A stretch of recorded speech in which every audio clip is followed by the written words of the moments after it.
매일 아침 하나님과 함께 누리는 하늘의 양식, 오늘 만나.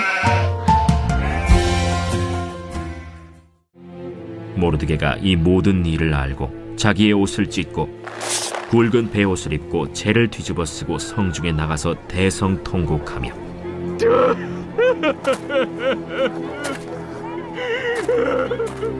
대궐 문 앞까지 이르렀으니 굵은 베옷을 입은 자는 대궐 문에 들어가지 못함이라. 왕의 명령과 조서가 각 지방에 이르매 유다인이 크게 애통하여 금식하며 울며 부르짖고 굵은 베옷을 입고 재에 누운 자가 무수하더라. 에스더의 시녀와 내시가 나와 전하니 왕후가 매우 근심하여 입을 의복을 모르드게에게 보내어 그 굵은 베옷을 벗기고자 하나 모르드게가 받지 아니하는지라.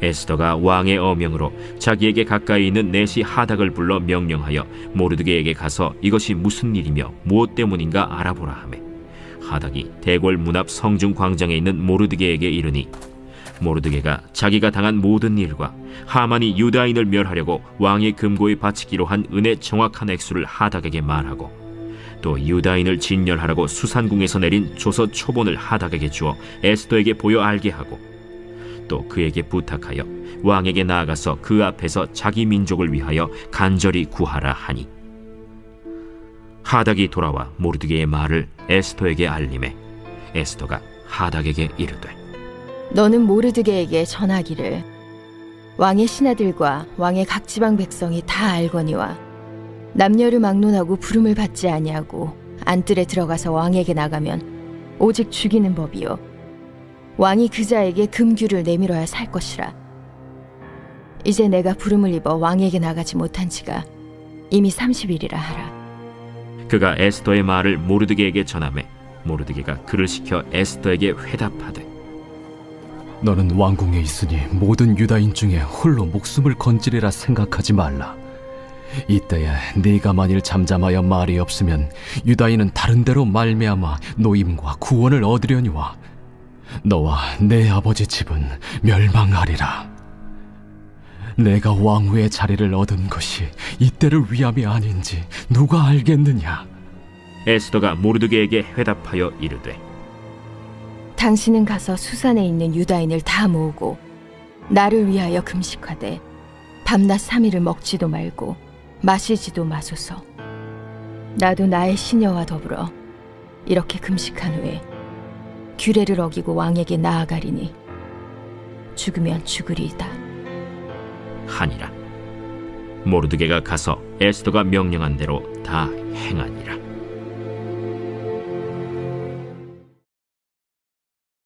사람은 언제, 왜, 어떻게, 어떤 결단을 하게 될까요? 한국의 위대한 인물들, 특히 외적들로부터 나라를 지키고 구했던 인물들의 결단들이 있습니다. 전쟁터로 나가 전사했던 이순신도 그렇고 독립운동을 펼쳤던 김구, 윤봉길, 안중근 등이 그렇습니다. 오늘 본문은 모르드게와 에스더의 결단이 빛납니다. 그런데 이 본문이 영웅주의를 위한 사건이었는지 살펴볼 필요가 있습니다. 모르드게는 하만의 계획을 알고 자기 옷을 찢고 굵은 베옷을 입고 재를 뒤집어 씁니다. 애통에 대성통곡하는 모습입니다. 뿐만 아니라 유다인들도 모두 함께 애통해하고 있죠. 모르드게의 상황을 듣고 에스더는 옷을 보냅니다. 그런데 모르드게가 이 일을 거부하며 애통을 유지하게 되죠. 그리고 에스더가 모든 것을 알도록 전해줍니다. 에스더도 현재 일어나고 있는 일들을 알게 되었죠. 에스더는 그 모든 일을 듣고 결단합니다. 왕 앞으로 가겠다고 하죠. 이것은 위험한 일이었습니다. 왕의 호출 없이 왕 앞으로 가면 죽는 법이었죠. 왕의 호출이 있어야지만 갈 수 있었습니다. 그런데 허락 없이 갔을 때라도 왕이 금규를 내밀면 살 수 있는 것이었죠. 이 일을 에스더는 알면서도 왕 앞에 가겠다고 합니다. 그런데 상황이 좋지 못합니다. 에스더는 자신이 30일 동안 왕에게 가지 못했다고 말을 덧붙입니다.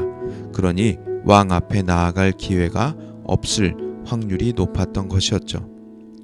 모르드게는 에스더의 말을 전해 듣고 회신합니다.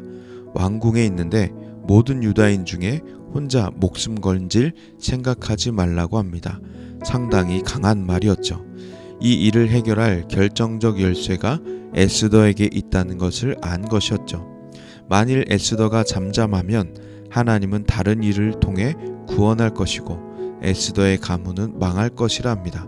그리고 에스더가 왕후의 자리를 얻은 것이 이때가 아니겠냐고 말하게 되죠.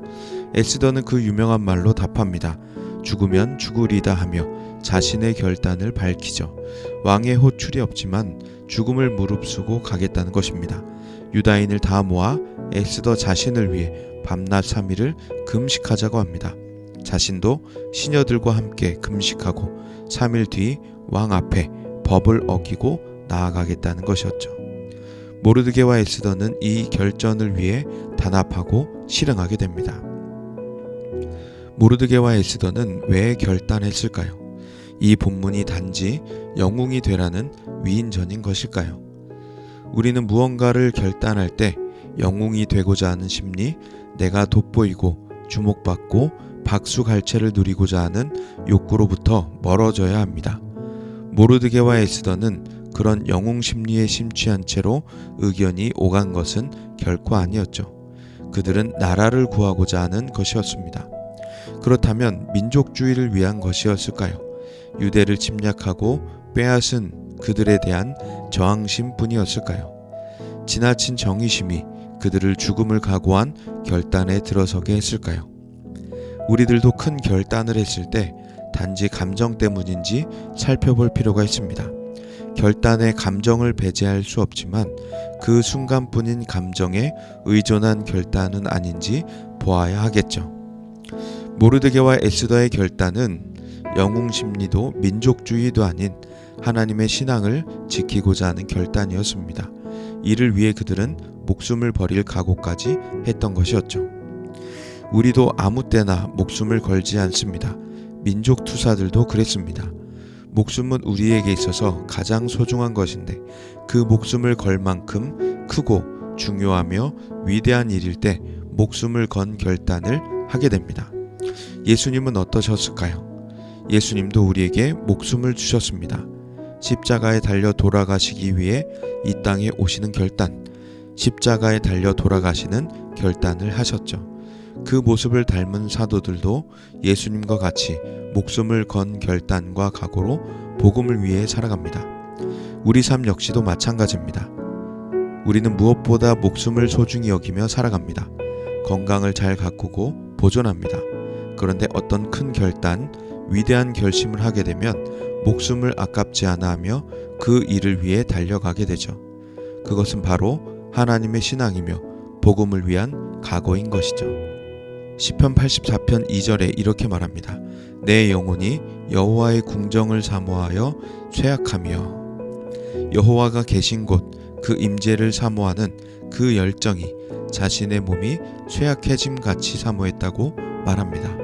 바울도 하나님의 사명을 완수하면은 자신의 생명을 조금도 귀한 것으로 여기지 않았습니다. 이처럼 신앙의 사람들을 보면 하나님의 임재, 신앙, 복음을 위해 일사각오의 신앙으로 살아갔던 것을 봅니다. 우리는 현재 무엇을 위해 살아가고 있는 것일까요? 무엇에 목숨을 걸며 살아가고 있는 것일까요? 돈이나 명예 등등 세상의 것이라면 속히 그 마음을 버리기 원합니다. 하나님의 나라, 신앙, 복음을 위해 우리의 삶이 쓰여지기를 원합니다. 세상을 위해 내 인생이 달아지지 않기 원하고 하나님을 위해 내 삶이 달아지기를 원합니다. 주를 닮은 헌신과 열정, 그 각오와 결단이 있기를 원합니다. 에스더, 모르드게, 바울, 다윗과 같이 주를 위한 달아짐이 있는 인생 되시기를 간절히 기도합니다.